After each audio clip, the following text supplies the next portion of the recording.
الانطلاق الانطلاق، كيف سيكون رد عثماني؟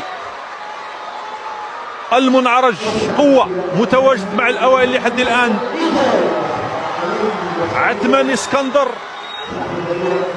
هل سيتنافس المركز الرابع؟ المركز الرابع صاحب المغربي يفوز بالميدالية الذهبية متبوع بالبحرينيين.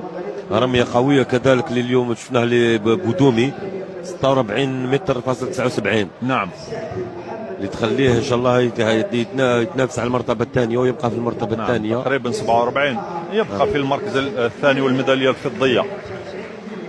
طبعا اوديونغ او البحرينيين صاحبي المركزين الثاني والثالث، الدوسري حسين ويعقوب في ال 200 متر لا العماني في المركز الثاني والعراقي في المركز الثالث.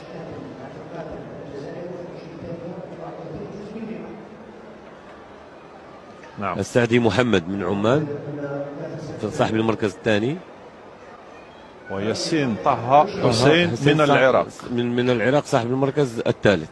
نعم.